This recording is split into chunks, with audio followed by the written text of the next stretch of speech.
Hello बच्चों, कैसे हो आप सब। आई होप आप अच्छे होंगे। तो चलिए फिर स्टार्ट करते हैं आज की क्लास। आज की इस वीडियो में हम पढ़ेंगे 10th क्लास का चैप्टर नंबर 3। उसका नाम क्या है? दो चर वाले रेखिक समीकरण युग्म। दो चर वाले रेखिक समीकरण युग्म। आप लोगों ने 9th क्लास में पढ़ा होगा दो चर वाले रेखिक समीकरण। यहाँ तक आप लोगों ने 9th में पढ़ा है, ठीक है। तो और इस चैप्टर में हमें क्या दे रखा है? दो चर वाले रेखिक समीकरण युग्म दे रखा है, ठीक है। जो आप लोगों ने 9th में पढ़ा है वो क्या था कि दो चर वाले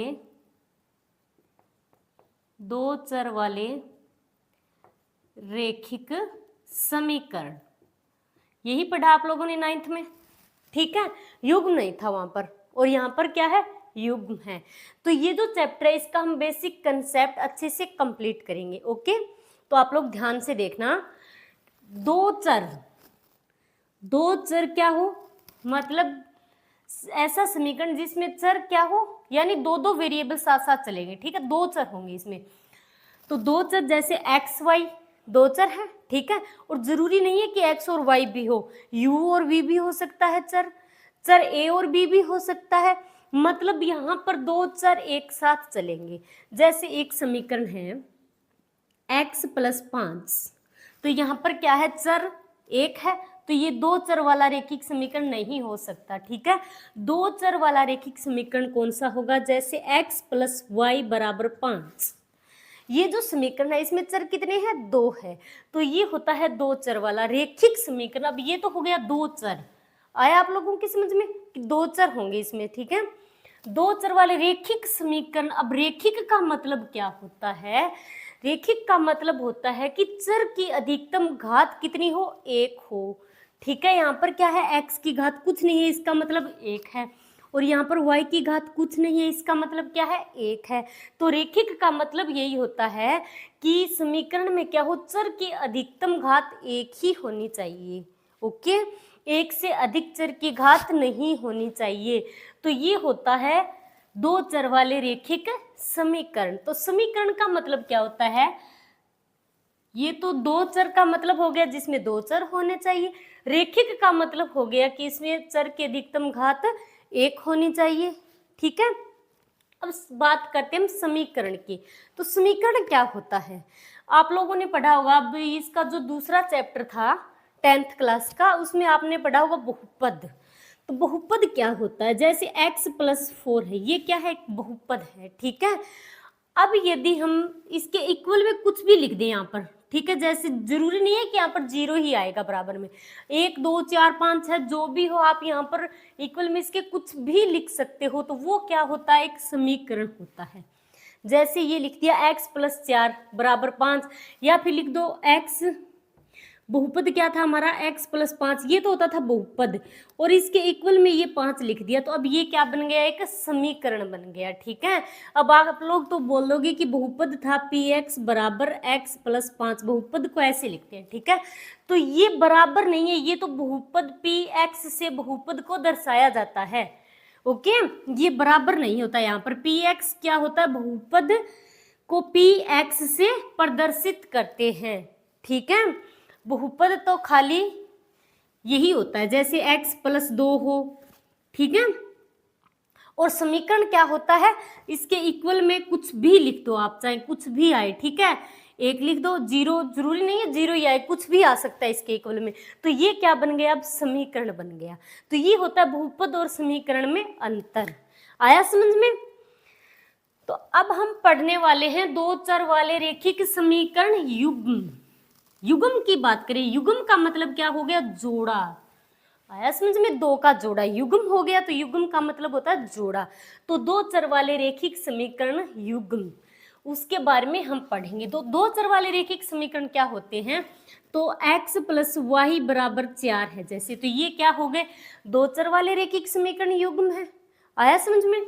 अब दो चर वाले रेखिक समीकरण होते हैं, उनका व्यापक रूप क्या होता है? ये जो समीकरण है इसका व्यापक रूप क्या होगा? ax plus b y plus c बराबर 0। अब इसको आप ऐसे भी लिख सकते हो ये जो समीकरण है ऊपर वाला, इसको आप लिख सकते हो x प्लस वाई, 4 इधर आएगा तो माइनस का 4 बराबर 0, ऐसे भी लिख सकते हो। ठीक है, तो ये क्या होता है, दो चर वाले रेखिक समीकरण का व्यापक रूप होता है। आया समझ में? अब इससे हम तुलना करके यहाँ a, b और c के मान निकाल सकते हैं। ठीक है, तो ये तो था हमारा 9th का। ओके, अब हम पढ़ेंगे यहाँ पर 10th क्लास का दो चर वाले रेखिक समीकरण युग्म। ठीक है, दो चर वाले रेखिक समीकरण युग्म का मतलब क्या होगा, जोड़ा, मतलब दो दो समीकरण एक साथ चलेगी यहाँ पर। ठीक है, और उसमें दो चर होंगे x और y, या कुछ भी हो सकते हैं चर u, v, a या b। ठीक है, तो दो चर वाले रेखिक समीकरण युग्म। अब हम बात करेंगे यहाँ पर युग्म की। तो युग्म क्या होगा, मतलब इनमें समीकरणों के दो दो जोड़े होंगे यहाँ पर। ठीक है, जैसे मैंने लिख दिया यहाँ पर 4x प्लस 2y माइनस के 3 बराबर 0। ठीक है, या आप इसको ऐसे भी लिख सकते हो, बराबर में 3 लिख सकते हो आप। ठीक है, दूसरा समीकरण लिख दिया मैंने यहाँ पर 3x प्लस वाई बराबर लिख दिया 1। अब ये क्या होगी, दो समीकरणों का क्या हो गया, एक युग्म हो गया। ठीक है, ये क्या है, दो समीकरणों का युग्म। अब ये होता है दो चर वाले रेखिक समीकरण का युग्म। यहाँ पर चर की घात भी क्या है, एक एक है। रेखिक का मतलब क्या होता है कि चर की अधिकतम घात एक होनी चाहिए, वही होता है रेखिक। ओके, तो दो चर वाले रेखिक समीकरण युग्म का व्यापक रूप क्या होता है, व्यापक रूप। अब इसका व्यापक रूप आप लोग अच्छे से देखना, व्यापक रूप क्या होगा, a1x plus b1y plus c1 बराबर 0। आया समझ में? ये क्या, इसका व्यापक रूप। अब आप लोग कहोगे कि इस समीकरण से तो इसका व्यापक रूप मैच नहीं कर रहा है, तो आप लोग इस समीकरण को ऐसे लिख सकते हो, 4x प्लस 2y, 3 को इस तरफ लेके आएंगे तो माइनस का 3 बराबर 0। आया समझ में?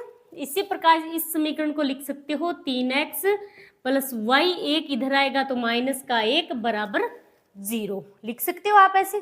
ठीक है, तो दूसरा क्या होगा, a2x plus b2y plus c2 बराबर 0।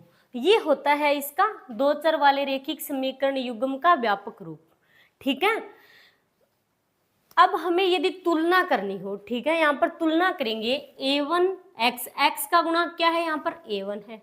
ठीक है, और y का गुणांक क्या है, b1 है, और c1 ये क्या है, एक अचर पद है। ठीक है, ये क्या होता है, अचर पद का गुणांक है। ठीक है, a2x किसका गुणांक है, यहाँ पर x का गुणांक क्या है, a2, y का गुणांक b2, c2 है अचर पद।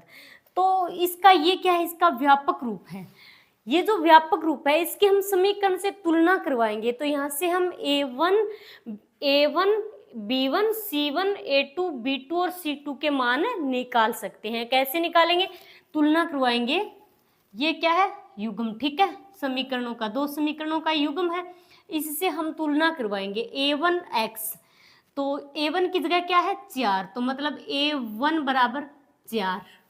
b1y, तो b1 की जगह क्या है, 2, तो b1 बराबर 2, और c1 की जगह क्या है, माइनस का 3 है। ठीक है, अब दूसरी समीकरण में a2x, तो मतलब a2 की जगह क्या है, 3, तो a2 बराबर 3। b2 की जगह क्या है, y, तो इसका मतलब इसके साथ क्या है, 1 है, कुछ नहीं है तो 1 है। c2, तो c2 की जगह -1 है तो -1। इस प्रकार हम a1 b1 c1 व a2 b2 और c2 के मान निकाल सकते हैं। ठीक है, अब जब भी हम दो चर वाले रेखिक समीकरण युग्म हमें दिए गए हो तो निम्न स्थितियां पैदा होती हैं। कौन कौन सी होती है, यानी हल की प्रकृति, तीन स्थितियां पैदा होती है। ठीक है, यहाँ पर 3 केसेस कौन कौन से होंगे,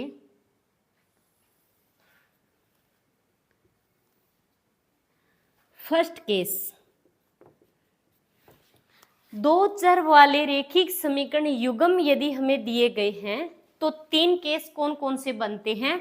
फर्स्ट क्या होगा, a1 बटे a2 बराबर नहीं है b1 बटे b2, मतलब a1 बटे a2 बराबर नहीं है b1 बटे b2, ठीक है। a1 बटे a2 यानी इनका अनुपात a1 बटे a2 बराबर b1 बटे b2। अब a1 बटे a2 और b1 बटे b2 दोनों बराबर नहीं है, ठीक है। तो दोनों बराबर नहीं है तो यहाँ पर दो जो रेखिक समीकरण युग्म रेखिक समीकरण जो होता है उनका ग्राफ क्या होता है, एक सरल रेखा होती है।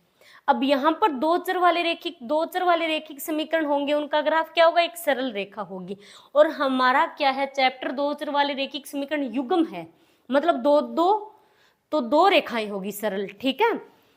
तो इस प्रकार की स्थिति हो, फर्स्ट केसेस क्या होगा, a1 बटे a2 बराबर नहीं है b1 बटे b2, तो इन दोनों की जो रेखाएं होगी वो क्या होगी, आपस में प्रतिच्छेदी होगी, यानी एक रेखा इस प्रकार होगी, दूसरी इसको प्रतिच्छेद करेगी, ठीक है। तो यहाँ पर इसका ग्राफ क्या होगा, प्रतिच्छेदी होगा।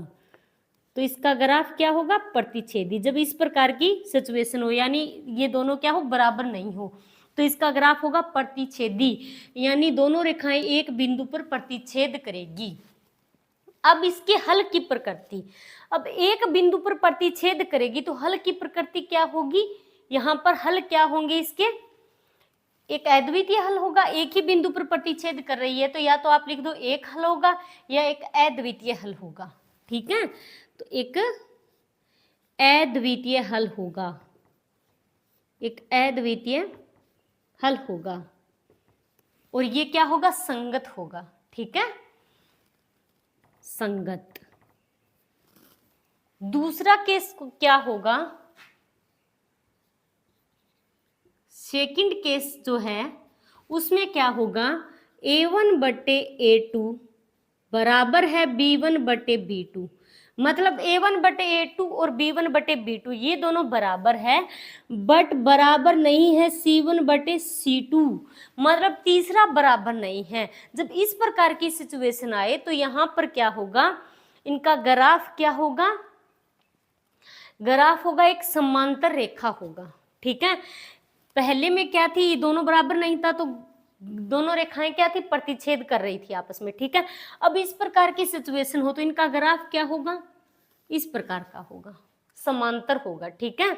समांतर होगा तो इनके बीच की दूरी क्या होगी, बराबर होगी, दोनों रेखाएं कहीं पर भी प्रतिच्छेद नहीं करेगी। तो यहाँ पर पहले तो आप लिख दो इसका ग्राफ क्या होगा, समांतर होगा, समांतर रेखाएं लिख दो आप चाहे, ठीक है। इसका ग्राफ होगा समांतर, और हल क्या होगा, मतलब कोई हल नहीं होगा, कहीं पर भी प्रतिच्छेद नहीं कर रही है रेखाएं, तो आप लिखोगे कोई हल नहीं होगा, ठीक है, कोई हल नहीं होगा। अब कोई हल नहीं होगा तो ये क्या होगा, यहाँ पर असंगत होगा, ठीक है। तो यहाँ पर लिख दो आप असंगत। आया समझ में। अब तीसरा केस क्या है, तीसरा केस क्या बनता है यहाँ पर, थर्ड केसेस, ठीक है। तो ये होगा a1 बटे a2 बराबर b1 बटे b2 बराबर c1 बटे c2, मतलब ये तीनों ही बराबर है। तो इस प्रकार की सिचुएशन जब आए, ये तीनों ही बराबर हो, तब क्या होता है कि रेखाएं क्या होती है, समपाती होती है, मतलब ये बराबर है। तो पहली रेखा जहां पर होगी ये इस पर क्या है, अनंत बिंदु है, ठीक है। जस्ट इसके ऊपर ही दूसरी रेखा बनेगी, मतलब पहली रेखा पर जो अनंत बिंदु है, अनंत बिंदु होते हैं रेखा पर, पहली रेखा पर अनंत बिंदु है तो दूसरी रेखा उन सभी बिंदुओं को प्रतिच्छेद करती हुई जस्ट उसके ऊपर ही आएगी, ठीक है। तो यहाँ पर ग्राफ क्या होगा, समपाती होगा, समपाती। अब ग्राफ समपाती है, इसका हल क्या होगा, यहाँ पर मतलब अनंत बिंदुओं पर प्रतिच्छेद कर रही है तो हल क्या होंगे, अनंत हल होंगे या अनेक हल होंगे, ठीक है। तो हल क्या होंगे, अनेक हल होंगे, अनेक हल होंगे, ठीक है। और ये क्या होगा, संगत होगा। आया समझ में। तो ये तीन केसेस बनते हैं जब हमें दो चर वाले रेखिक समीकरण युग्म दिया हो तो, ठीक है। अब आप ये बात आप लोग ध्यान में रखना, ओके। अब दो चर वाले रैखिक समीकरण युग्म जो होते हैं उनको हल करने की दो विधियां होती है, ठीक है।